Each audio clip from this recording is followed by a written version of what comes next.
Muchas gracias, hermano. Gracias, Pastor Eduardo. Qué lindo tiempo que tenemos cada primer día de la semana, cada primer día de estar acá, disfrutando de estar juntos, disfrutando de la presencia de Dios, de su palabra. Es una fiesta realmente para nuestra vida, nuestra alma, nuestro ánimo. Compartíamos ayer qué refugio en estos tiempos tan difíciles que nos toca vivir como sociedad, como familias, la relación con los hijos, las relaciones interpersonales en la familia en general. El tener este ámbito tan hermoso de ser familia de Dios, de ser iglesia. Qué oasis, qué castillo fuerte es la presencia de Dios en estos momentos tan turbulentos que vivimos como sociedad también. Yo la verdad, pastor, después de la reflexión que hizo y este tiempo hermoso de alabanza, adoración y comunión de santos, yo estoy hecho por hoy, le aviso.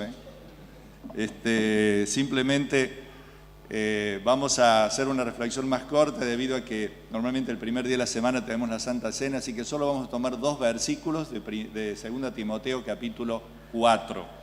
2 Timoteo capítulo 4, estamos considerando este libro, estamos estirando el cierre por una razón muy sencilla, se la voy a contar por qué. En primer lugar, porque este es el último libro de los 13 que escribió Pablo, San Pablo, en el Nuevo Testamento. Él ha estado muchas veces preso, pero es la primera vez que no va a ser liberado. Va a ser ejecutado por orden del emperador. Fue librado muchas veces por la oración de la iglesia, de esa prueba, de esa adversidad. Pero esta vez es la voluntad de Dios que le ofrende su vida de esa manera. No es un hombre muy grande, es un hombre en la etapa similar a la nuestra, con el pastor Eduardo.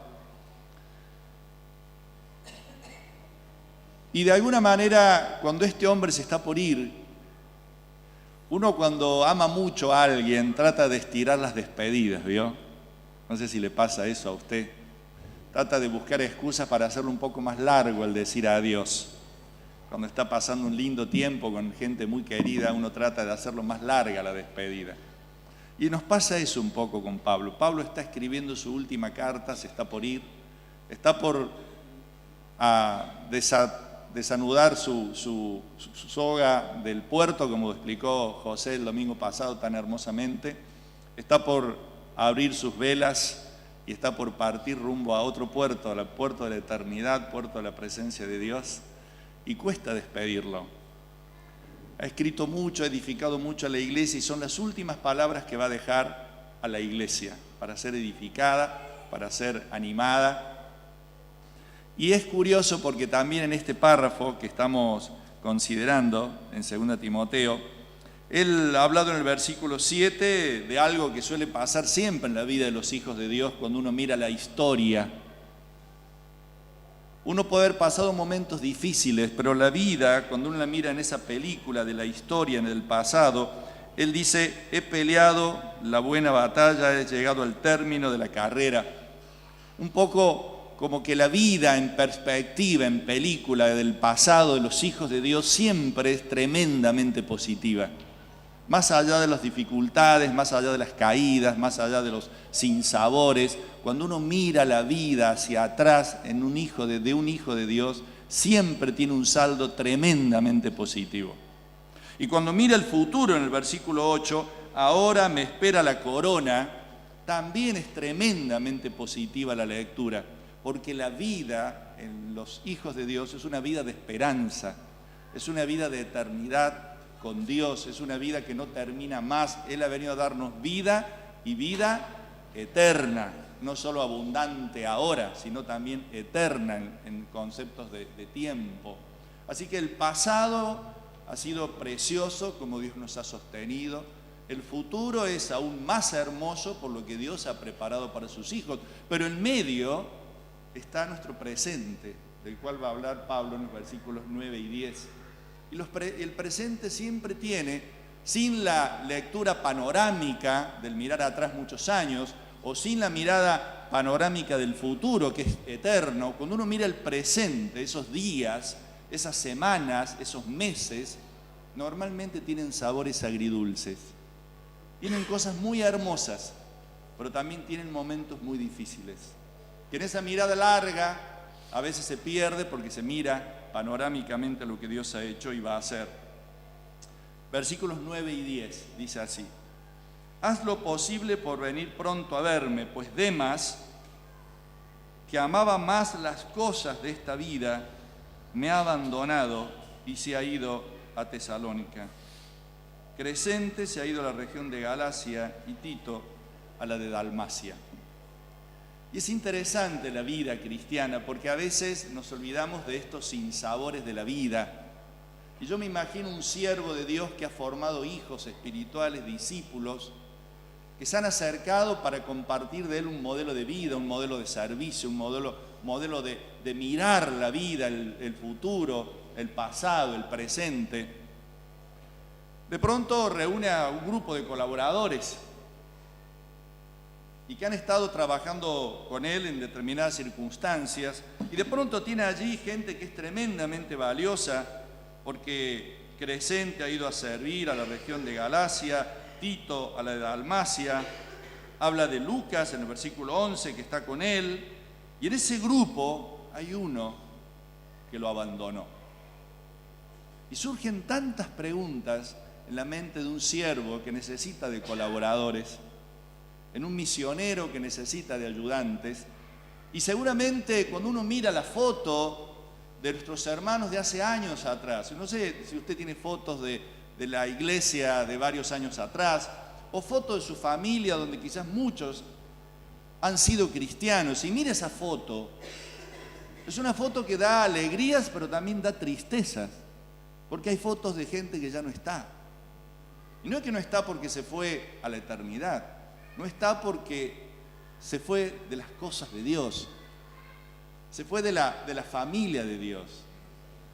Que no sería tan grave que cambie de una congregación a otra. De pronto, como decía Wesley, mi capilla es el mundo y usted tiene derecho a estar en la iglesia donde mejor represente sus énfasis doctrinales o sus prácticas, sus costumbres, su estilo de iglesia, su estilo de culto, su estilo de alabanza, su estilo de atención de niños, su estilo de actividades paralelas, etc. Pero no estamos hablando de cambiar de espacio físico donde sentir la presencia de Dios. Estamos hablando de gente que ya no quiere saber nada con las cosas de Dios. Y Demas dice, en medio de ese pasado hermoso y de ese futuro aún más hermoso, Pablo cuenta este presente agridulce. Tengo colaboradores hermosos, tengo un Tito, tengo un Lucas, tengo un Crescente, pero tengo un Demas que me abandonó. Y esto nos hace pensar en muchísimas cosas que quisiera simplemente hoy dedicarme particularmente a Demas. Quiero hablar de él y de todo lo que representa él. Hay 3 menciones de Demas en el Nuevo Testamento. En la primera de ellas, en el año 62 aproximadamente, esto ocurre 2 años después de esta primera referencia a Demas. Pablo está por morir en el año 65, aproximadamente 64 de la era cristiana, que es cuando escribe su última carta, 2 Timoteo, muy pronto. 2 años antes había dicho de Demas que era su ayudante y colaborador en el trabajo. Cuando lo vuelve a nombrar en una carta que se escribe casi en contemporáneo con Filemón, en este caso ya la referencia de él es solamente Demas. No dice ningún adjetivo, ninguna otra consideración de él. Es una carta escrita muy poquito tiempo, casi en paralelo. Y cuando habla 2 años después, dice de él, me abandonó. Y hay otras versiones, la versión Reina Valera de cualquiera de sus versiones 60, 70, antigua, dice, me ha desamparado. Esta palabra desamparar es una palabra aún un poco más fuerte en el original griego que se escribió en el Nuevo Testamento, porque significa realmente dejar a la intemperie a alguien. Los hombres sabemos mucho de lo que es eso, porque en las sociedades en que vivimos se habla normalmente de padres abandónicos, se habla de madres abandónicas. Es una característica de la naturaleza humana el desertar de las responsabilidades.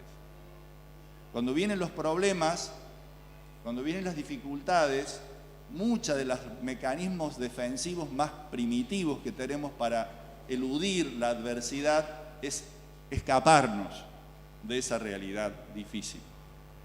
Estaba linda la aventura de la vida misionera de Pablo cuando arrancó Demas hace 2 años, y de pronto Pablo cae preso en la misma ciudad a la que pertenecía Demas, y no era muy agradable ver que todos están haciendo su vida, están haciendo sus planes, sus proyectos, y yo me voy a visitar a Pablo preso. Y entonces hay mucha gente que le resulta difícil la adversidad de la vida cristiana. Los contratiempos, las molestias, las incomodidades, el qué dirán, el no poder desarrollar el proyecto de éxito que me ha inoculado este mundo, que significa que me vaya bien en todo según los parámetros de esta sociedad. Que tenga dinero, que no me enferme, que tenga una familia preciosa, que pueda irme 2 o 3 veces de vacaciones al año, etc. Entonces, de alguna manera, cuando las cosas se complican, y particularmente los hombres, solemos huir de nuestra responsabilidad. Cuando los hijos se enferman en la casa, el hombre se abatata, la mujer carga al hijo, sale a la calle, para un auto y le pide que lo lleve al hospital, seguramente. Si nos quedamos sin trabajo, el hombre se deprime, se tira a la cama, la mujer agarra, se pone a amasar y hace pan y empanada y sale a vender. Somos los hombres los que normalmente frente a las dificultades abandonamos. Y es por eso que este mensaje es un mensaje muy pertinente para el hombre de hoy, el hombre que quiere ser hombre en serio, de asumir la responsabilidad aunque se ponga difícil la situación. Y es entonces que esta lección que nos da Demas a todos es una lección que puede ser útil para muchos de nosotros en distintas circunstancias de la vida, de la iglesia, etc. Demas será alguno de estos casos que se menciona, por ejemplo, en la parábola del sembrador. Son aquellos que, habiendo oído, recibieron la palabra con gozo, pero estos no tienen raíces, creen por algún tiempo y en el tiempo de la prueba se apartan. ¿Será este otro que nos dice Primera Juan, cuando nos dice ellos salieron de entre nosotros, pero en realidad no eran de los nuestros, porque si lo hubieran sido, se hubieran quedado con nosotros, pero sucedió así para que se viera claramente que no todos son de los nuestros? ¿Será este el caso? ¿O será este otro? Jesús contó en la parábola del hijo pródigo, un hombre tenía 2 hijos y el más joven le dijo a su padre: Padre, dame la parte de la herencia. Usted conoce la historia. ¿Cuál es la diferencia entre estos casos? En que unos se fueron para no volver más y otros se fueron para volver alguna vez. No sabemos, sinceramente. La historia bíblica no relata cómo siguió la historia de la vida de Demas. Hay muchos escritos apócrifos que tratan de interpretar. Generalmente la historia no bíblica no ha sido muy benévola con inventar o presuponer cuál habría sido el futuro de Demas, pero la verdad es que no sabemos. Lo que sí sabemos es que él lo abandonó, y la Biblia nos dice, Pablo, exactamente por qué lo dejó. ¿Por qué lo dejó? ¿Cuál fue la causa? Y en distintas versiones dice, prefirió este mundo. Otra versión dice, amaba más las cosas de esta vida. Otra versión dice, por amor a este mundo. Y hay aquí entonces un tema que a los cristianos nos tiene que hacer ruido, y es, qué difícil es entender una relación correcta con el mundo que nos rodea. Al mundo que nos rodea lo criticamos, lo cuestionamos, estamos hoy desafiados con un montón de modas, de costumbres nuevas que se han incorporado a la sociedad, y no sabemos muy bien cómo convivir con el mundo que nos rodea, cómo relacionarnos como cristianos con el mundo que nos rodea. Y la Biblia nos dice 3 cosas muy sencillas que nos pueden ayudar. Hay un mundo que debe ser amado. Juan 3:16 dice, de tal manera amó Dios al mundo. Así que hay algo que nos identifica con la genética de Dios a sus hijos, y es que amamos a las personas que viven en este mundo. Les amamos a tal punto que queremos compartir con ellos la noticia más hermosa que tenemos y la eternidad más gloriosa que podemos presentarles. Pero también tenemos un mundo que justamente necesita conocer a Jesús. Así que a ese mundo, ¿cómo lo vamos a amar?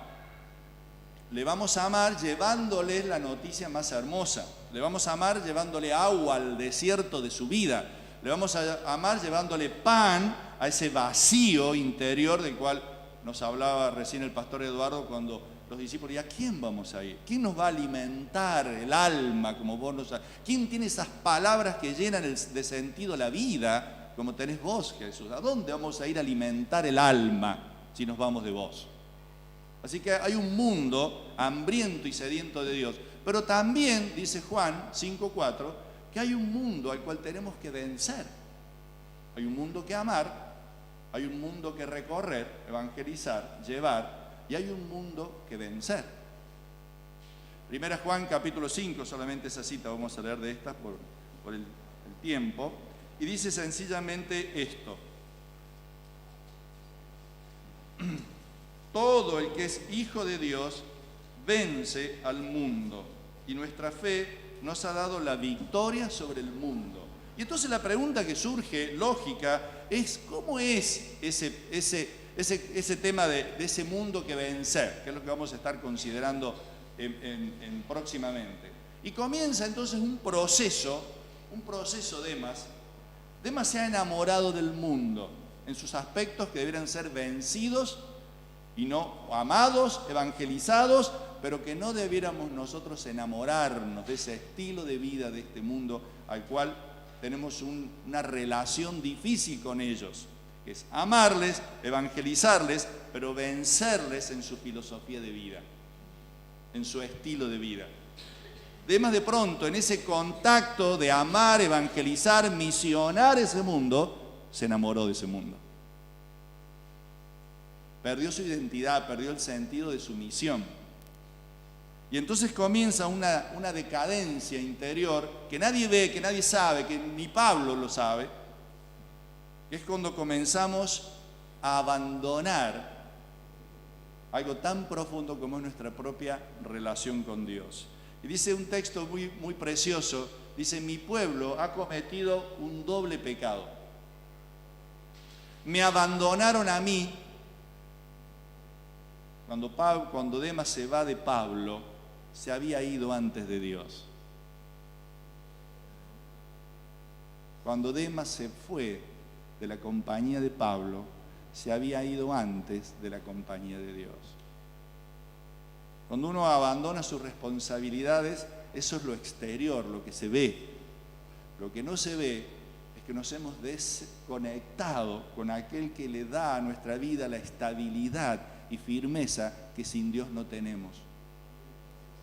Y es entonces que no solamente que abandonamos a Dios, sino que nos vamos a alimentar y a nutrir de la vida, porque la vida necesita que nos nutramos de cosas trascendentes, de alimentos y de lugares que son cisternas rotas que no sacian a nadie. Cambiamos, como decíamos en mi barrio, chinche por bolita. Y entonces cosas tan tremendamente sagradas e importantes como son las cosas de Dios, las hemos cambiado por cosas transitorias, circunstanciales, temporales, que pueden dar chispas, pero no dan gozo, ni paz, ni felicidad profunda a nadie. Y es entonces cuando dejó primero esa relación, recién entonces abandona, como dice Hebreos, capítulo 10, y les quiero invitar a leer ese versículo precioso que está ahí, porque tiene mucho que ver con lo que está usted haciendo hoy acá. ¿Sabe lo que usted está haciendo hoy acá? Usted está construyendo estabilidad, está construyendo firmeza, está construyendo algo que nuestra naturaleza humana no está, que es hacerle frente a las dificultades como hombres y mujeres de Dios. Y entonces dice Hebreos, capítulo 10, versículo 25, dice: no dejemos, la palabra griega, y es la misma que utiliza Pablo para hablar de Demas, me abandonó. No abandonemos, es la misma expresión griega, no abandonemos a nuestras reuniones, sino démonos ánimos unos a otros, tanto más cuanto que vemos que el día del Señor se acerca. Cuanto más difícil está la cosa afuera, más necesitamos estar aquí. Eso es tan sencillo como eso. Tan sencillo como eso.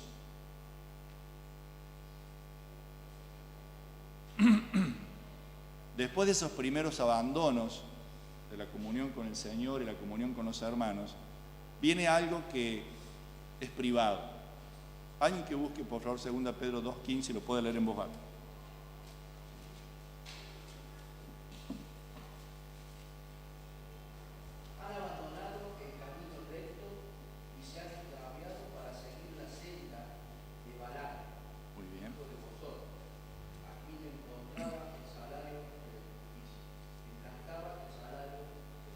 Y luego viene entonces cuando empezamos a morder la banquina de la vida. Abandonar el camino recto es cuando empezamos a morder la banquina de la vida.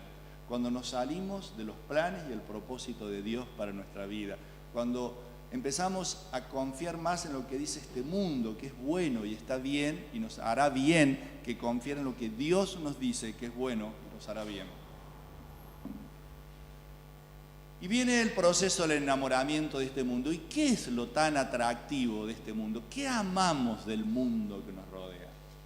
¿Por qué Demas, dice Pablo, amó más a este mundo y me dejó? ¿Qué cosas tiene este mundo que nos resultan tan atractivas? Juan lo redefine en 3 palabras: carne, ojos y vanagloria. Usted le habló en su versión, lo dice de otra manera. Los deseos de la carne, los deseos de los ojos, la vanagloria de la vida. Hay otras versiones que hablan. La carne, la mayoría de la gente, o la primera intención de la mente es pensar en todo lo que tenga que ver con los desórdenes sexuales, sin duda que lo incluye. Pero a la carne no solamente le gusta el sexo, también le gusta el vino, también le gusta la cama, también le gusta Netflix, también le gusta las piedras calientes en un spa, también le gusta el agua calentita del Caribe. Los deseos de la carne es eludir las responsabilidades de la vida para hacer lo que la carne pide, en cualquiera de los órdenes en que cada uno tenga sus debilidades. Los deseos de los ojos tienen que ver con las cosas que nos gustan. Fijémonos por favor en 1 Juan capítulo 2, este pasaje tan hermoso que nos habla acerca de las mismas atenciones o las mismas precauciones que debemos tener frente a las cosas de este mundo. 1 Juan capítulo 2, versículo 15, dice así: no amen al mundo. ¿Cómo? Si Dios lo ama.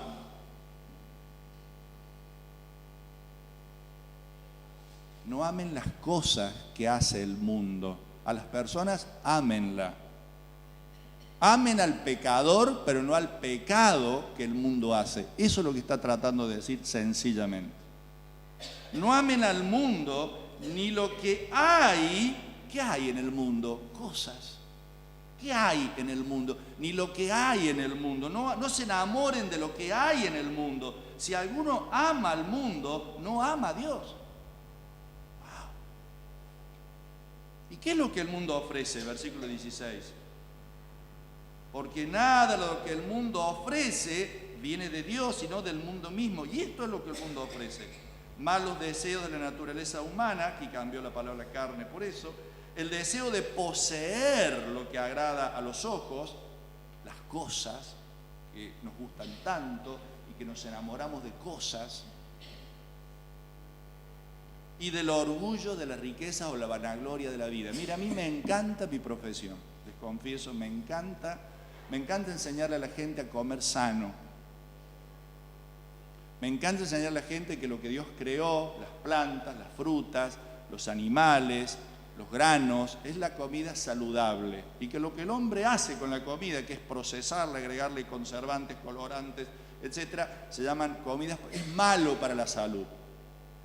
Tan sencillo como eso es mi trabajo. Porque ese tipo de alimentación trae enfermedades, diabetes, obesidad, hipertensión, cáncer, etcétera. Y me encanta estudiar e investigar las cosas. Casi que tengo que luchar para no enamorarme de mi profesión. Y todo lo que ello acarrea a quienes se dedican a cualquier cosa que hacen en la vida, toda la gloria humana que puede traer hacer bien lo que uno hace cada día en las actividades cotidianas. Así que la vanagloria de la vida, los deseos de los ojos y los deseos de la carne son tantas cosas que nos enamoran y con las cuales debemos vencer y no amarlas.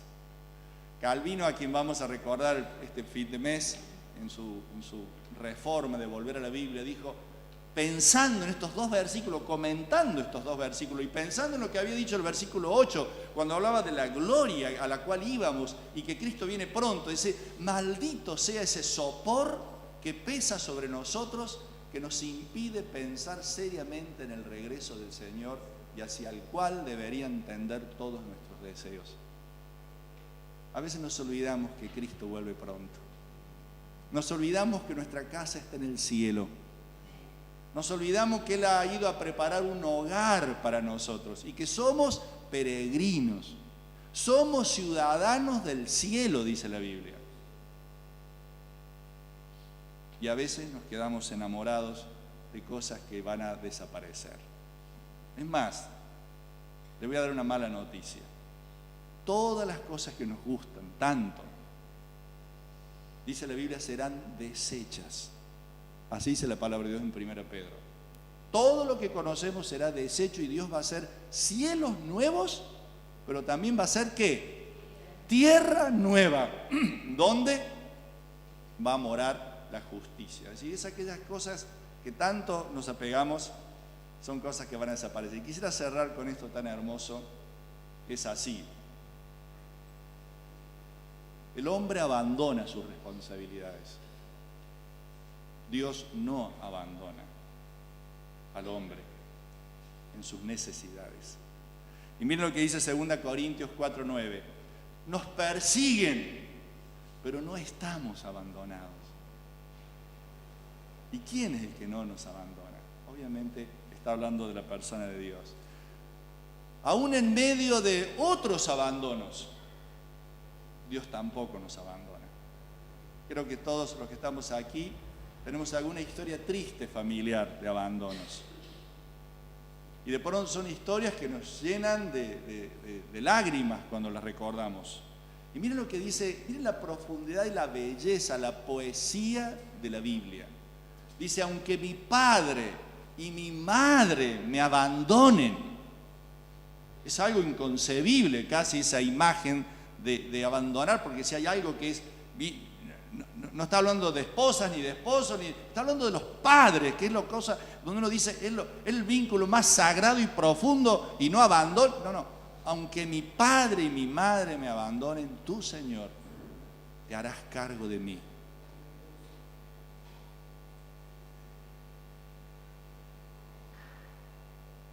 Y quisiera darles el último texto para cerrar. La misma palabra griega que utiliza Pablo para hablar de Demas, me abandonó, me desamparó, le hace pensar en alguien que dijo algo así. Dios mío, ¿por qué me has desamparado? Lo dijo en la cruz Jesús. ¿Sabe por qué? Para que nosotros no solamente fuésemos contenidos, recibidos, abrazados, sino también para que pudiéramos tener la estabilidad que nosotros no tenemos. Usted puede ir a este cuadro de Velázquez, está en el Museo del Prado. Usted puede recorrer todo el Museo del Prado, ver obras maravillosas de Goya, ver las gracias, puede ver obras famosísimas, pero hay una sola obra que ocupa toda una pared por el impacto que causa al visitante, y es esta obra. Pero esta obra no es para contemplarla artísticamente, es para recibirla en el corazón. Yo quiero decirte que cuando vos venís a Cristo, venís a alguien que sufrió el abandono porque Dios no tiene comunión con el pecado. Y cuando Jesús gritó, Dios mío, ¿por qué me has abandonado? El Padre estaba cargando en Jesús todos mis pecados y el abandono del cielo fue el abrazo para mí de Dios. Para que yo no fuera alejado del cielo, dejado del cielo, abandonado de la eternidad, Jesús lo sufrió para que yo viva ahora el abrazo de Dios. Vamos a ponernos de pie, vamos a cerrar este